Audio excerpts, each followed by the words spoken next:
जय हिंद बच्चों, स्वागत है आप सभी का हमारे YouTube चैनल में। चलिए अध्याय 3 का पढ़ना है उदाहरण नंबर 16। तो देखिए हमारा उदाहरण नंबर 16 कह रहा है कि के किस मान के लिए निम्न रैखिक समीकरणों के युग्म के अपरिमित रूप से अनेक हल होंगे। तो बच्चों चलिए हम इसको हल करते हैं, हल अपना स्टार्ट करते हैं और देखते हैं के किस मान के लिए समीकरण युग्म के अपरिमित रूप से अनेक हल होंगे। तो एक बार बच्चों हम समीकरण को लिख लेते हैं। देखो हमारा समीकरण है के एक्स प्लस 3y माइनस के माइनस 3 इक्वल 0। ठीक है, ये हो गया हमारा समीकरण नंबर 1। फिर देखो दूसरा है 12x प्लस के बाई माइनस के बराबर 0। ये हो गया समीकरण 2। चलिए सामान्य रूप से तुलना करके इनके मानों को हम क्रमशः लिख लेते हैं। तो देखो यहाँ पास a1 बराबर क्या है मान, तो a1 का मान है k। फिर देखो b1 का मान कितना है, तो b1 का मान है 3। फिर देखो c1 का मान कितना है, तो c1 का मान है माइनस k माइनस 3। ये हो गया हमारे c1 का मान। फिर देखो इसके बाद a2 का मान कितना है, तो a2 का मान यहाँ है 12। फिर देखो b2 का मान कितना है, b2 का मान है k। फिर देखो c2 का मान कितना है, तो यहाँ c2 का मान है हमारे माइनस k। अब क्या बोल रहा है, यहाँ हमारा क्वेश्चन बोल रहा है कि समीकरणों के युग्म के अपरिमित रूप से अनेक हल हों। तो आपको पता है कि रैखिक समीकरणों के युग्म के अपरिमित रूप से अनेक हल होने के लिए क्या सूत्र होता है, तो यहाँ आप डायरेक्ट सूत्र लिख दोगे। अनेक हल होने के लिए अनुपात, यहाँ हमें लिखना है अनेक या समीकरण युग्म का, यहाँ लिख सकते हो कि रैखिक समीकरण युग्म का अनेक हल होने के लिए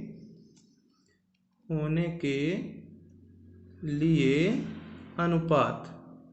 ठीक है, तो आपको पता होना चाहिए कि इसके लिए अनुपात हमारा होता है a1 अपान a2 इक्वल b1 अपान b2 इक्वल c1 अपान c2। ये काहे के लिए हमारा अनुपात होता है, रैखिक समीकरण युग्म के अपरिमित रूप से अनेक हल होने के लिए अनुपात होता है। ठीक है, यानी इस स्थिति में हमारी रेखाएं संपाती होती हैं। चलिए इसके मान को रख देते हैं। तो a1 का मान यहाँ क्या है, k है, तो k बटे a2 का मान है 12 बराबर b1 का मान कितना है, b1 का मान है 3 बटे b2 का मान है k बराबर c1 का मान देखो कितना है, तो c1 का मान यहाँ देखो माइनस और k माइनस 3 बटे c2 का मान कितना है माइनस k।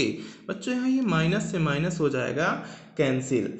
अब देखो इसमें हम क्या कर सकते हैं, एक बार k बटे 12 बराबर 3 बटे k का तिर्यक गुणा कर देंगे, तो यहाँ पास हमें k का मान प्राप्त होगा। और एक बार 3 बटे k बराबर k माइनस 3 बटे k का तिर्यक गुणा कर देंगे। तो चलिए यहाँ पास हम सबसे पहले ले लेते हैं k बटे 12 बराबर 3 बटे k। इसका करना है हमें तिर्यक गुणा। ऐसे एरो बना दोगे ना तो इसका मतलब पता चलेगा कि इनका आपस में क्या हुआ है, तिर्यक गुणा हुआ है। या लिख दो यहाँ तिर्यक गुणा करने पर, तिर्यक गुणा करने पर। तो चलिए इनका तिर्यक गुणा हम यहाँ किए दे रहे हैं। देखो k का k से गुणा होगा तो क्या हो जाएगा, ये k स्क्वायर हो जाएगा, और 12 का 3 से गुणा होगा तो 12 तिहाई हो जाएगा 36। अब देखो जब ये जो k में स्क्वायर लगा है इसको पक्षांतरित करेंगे तो इधर क्या लग जाएगा, अंडर रूट लग जाएगा, तो ये हमारा हो जाएगा k बराबर। अब जब इधर अंडर रूट लग जाएगा ना तो यहाँ दो चिन्ह लगेंगे प्लस माइनस, क्योंकि ये मान धनात्मक भी हो सकता है और ऋणात्मक भी, तो अंडर रूट हो जाएगा 36। अब आपको पता है कि अंडर रूट 36 का मान कितना होता है, तो अंडर रूट 36 का मान होता है हमारा 6 छांगा 36। तो यहाँ देखो k का मान हमें क्या प्राप्त हुआ, 6 प्राप्त हुआ। ठीक है, तो यहाँ पास हम लिख देंगे कि k बराबर 6। ठीक है ना, तो यहाँ एक मान हमारा k के लिए 6 प्राप्त हो गया। अब दूसरे बार हम क्या ले लेंगे, अब हमको लेना है यहाँ अगले स्टेप में कि 3/k बराबर यहाँ है k माइनस 3/k का तिर्यक गुणा करने पर। तो चलिए अब इसका भी हम क्या कर देंगे, तिर्यक गुणा करने पर। तो इनका भी आपस में कर देना है तिर्यक गुणा। तो देखो इस k का गुणा किससे हो जाएगा, k माइनस 3 से। तो ये हमको मिल जाएगा k इंटू k माइनस 3 बराबर, ये k का गुणा किससे हो जाएगा, 3 से हो जाएगा। तो ये कितना हो जाएगा, 3k हो जाएगा। अब इसके बाद आगे देखो, जब k का गुणा k से होगा तो यहाँ हमको क्या मिलेगा, k का स्क्वायर मिलेगा। k का गुणा माइनस 3 से हो जाएगा तो कितना हो जाएगा, ये माइनस 3k बराबर इधर क्या हो गया, 3k। चलो अब ये माइनस 3k है जो, इसको पक्षांतरित कर देते हैं तो ये हो जाएगा k स्क्वायर बराबर 3k, और ये माइनस 3k है तो इधर आ जाएगा तो प्लस का 3k। अब आगे यदि हम इसको करेंगे तो ये हमको मिल जाएगा k स्क्वायर बराबर 3k, और 3k आपस में जुड़ जाएगा तो 3k और 3k आपस में कितना हो जाएगा, 6k हो जाएगा। तो इसको हम कितना लिख देंगे, 6k लिख देंगे।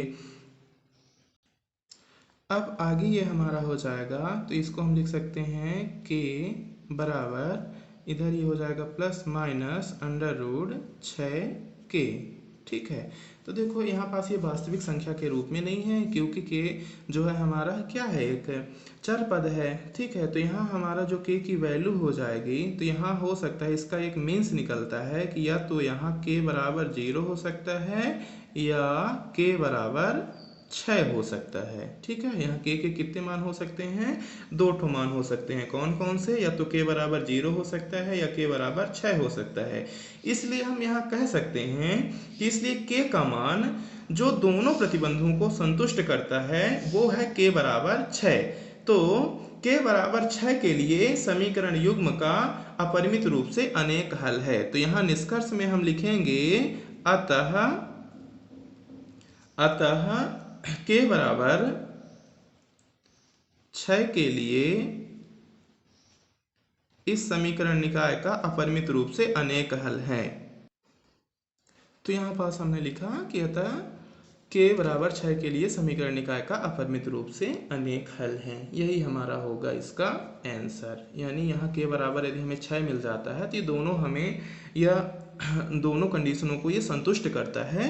तो इसलिए जो हमारा समीकरण निकाय है, जो हमारा समीकरण निकाय बोल रहा है कि k के किस मान के लिए निम्नलिखित समीकरणों के युग्म के अपरिमित रूप से अनेक हल होंगे।